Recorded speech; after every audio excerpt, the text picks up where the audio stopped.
प्रधानमंत्री नरेंद्र मोदी सोमवार यानी कि 14 अप्रैल को अपने एक दिवसीय दौरे पर हरियाणा पहुंचे। यहां पहुंचकर उन्होंने सबसे पहले हिसार हवाई अड्डे का उद्घाटन किया। हिसार से अयोध्या के लिए सीधी उड़ान को हरी झंडी दिखाई। इसके बाद पीएम मोदी ने जहां एक तरफ मंच से वक्फ कानून को लेकर अपनी सरकार की कई नीति के बारे में बताया, तो वहीं दूसरी तरफ उन्होंने एक ऐसा बयान दिया जिस पर अब सियासत गर्मा गई है।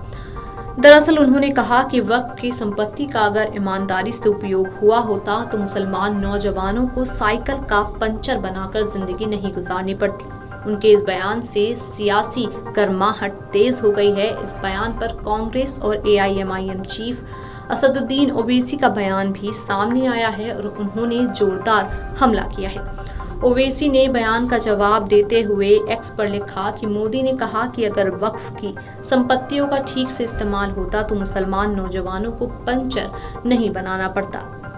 अगर संघ परिवार की सोच और संपत्ति देश हित में इस्तेमाल होती तो मोदी को चाय नहीं बेचनी पड़ती। पिछले 11 साल में मोदी ने गरीब भारतीयों, हिंदू या मुसलमान के लिए क्या किया?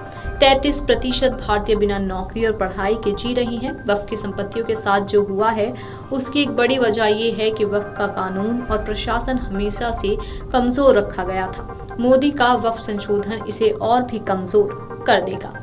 इसके अलावा मोदी जी के इस बयान पर विपक्ष मुखर है। कांग्रेस की प्रवक्ता सुप्रिया श्रीनेत ने भी जमकर हमला बोला है। सुप्रिया श्रीनेत ने पीएम के बयान पर आपत्ति जताई। उन्होंने कहा कि वे एक समुदाय खास को पंचर बनाने वाला बुला रही हैं। सुप्रिया श्रीनेत ने कहा कि मोदी जी थोड़ा तो सोच समझकर बोला कीजिए। इस देश के चुने हुए प्रधानमंत्री हैं आप, बदजुबान ट्रोल नहीं।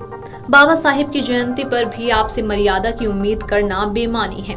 आप कांग्रेस को ही कोस रहे हैं और एक समुदाय विशेष को पंचर बनाने वाला बुला रहे हैं। आप खुद तो हरियाणा में रैली संबोधित करने के लिए गए, लेकिन अंदर इतनी भी तमीज नहीं कि बाबा साहेब को सेंट्रल हॉल में पुष्पांजलि देते। सब लोग आए, लेकिन आपको तो आज भी भाषण वीर बनना ज्यादा प्रिय था। आपके गृह मंत्री, जिनको अम्बेडकर का नाम जपना फैशन लगता है, वे भी नदारत थे।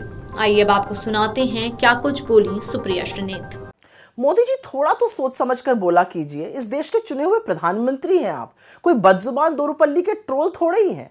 आज बाबा साहब की जयंती पर भी आपसे मर्यादा की उम्मीद करना बेमानी है। आज भी आपने कांग्रेस को कोसा और यही नहीं, एक वर्ग को पंक्चर बनाने वाला तक कह डाला। खैर, आप खुद तो हरियाणा में रैली संबोधित करने के लिए निकल लिए। आपके अंदर तो इतनी भी तमीज नहीं थी कि बाबा साहब को सेंट्रल हॉल में पुष्पांजलि देते। सब लोग आए, लेकिन आपको आज भी भाषणवीर बनना ज्यादा प्रिय था। आप निकल लिए। और आपके गृह मंत्री अमित शाह जी, जिनको अम्बेडकर का नाम जपना फैशन लगता है, वो तो आए नहीं। न सदन में आए, न प्रेरणा स्थल पे आए। वो पूरी तरह से नदारत थे। इसके साथ ही कांग्रेस नेता इमरान प्रतापगढ़ी ने कहा कि मुझे तो हैरत है कि जिस देश के प्रधानमंत्री ने युवाओं को पकोड़ा तलने की सलाह दी थी, वे पीएम आज पंचर पर मजाक उड़ा रहे हैं। पंचर बनाते हैं, ये कौन सी भाषा है? ये प्रधानमंत्री को शोभा नहीं देती, पहली बात। दूसरी बात, आपने पिछले 10 साल में, 11 साल में इस देश के युवाओं को इस स्थिति में ला दिया कि उनके पास पंचर बनाने के अलावा और पकौड़ा तलने की सलाह तो प्रधानमंत्री ने खुद दी थी। तो आपने इस देश के युवाओं को रोजगार के लायक तो छोड़ा नहीं है। यही एक रोजगार बचा है, या तो वो पकौड़ा तले या तो वो पंचर बनाए। प्रधानमंत्री जी, मुसलमान सिर्फ पंचर नहीं बनाता है। मैं गिनाना शुरू करूंगा तो बहुत सारी चीजें ऐसी हैं कि मैं गिनाऊंगा कि मुसलमानों ने क्या क्या बनाया, लेकिन ये समय वो समय नहीं है कि मैं ये चीजें गिनाऊं और आप तंज करें। कांग्रेस पर आप आरोप लगा रहे हैं कांग्रेस हमदर्दी रखती है। मैं आपसे पूछना चाहता हूँ कि आप नफरत करते हैं क्या? आप अपने देश के ही एक नागरिक समूह से नफरत करते हैं क्या? पिछले कुछ दिनों से वक्फ कानून पर पुरजोर विरोध जारी है। साथ ही विपक्ष का आरोप है कि ये असंवैधानिक है। इस कानून का देश के कई हिस्सों में विरोध भी हो रहा है और पश्चिम बंगाल के मुर्शिदाबाद में वक्फ कानून के मुद्दे पर हो रहे विरोध प्रदर्शन ने हिंसक रूप ले लिया था और इस दौरान 3 लोगों की मौत भी हो गई। Video desk amarujala.com। अगर आप ये वीडियो YouTube पर देख रहे हैं तो हमारे चैनल को सब्सक्राइब कर बेल आइकन दबाएं और Facebook पर देख रहे हैं तो हमारे पेज को लाइक करें।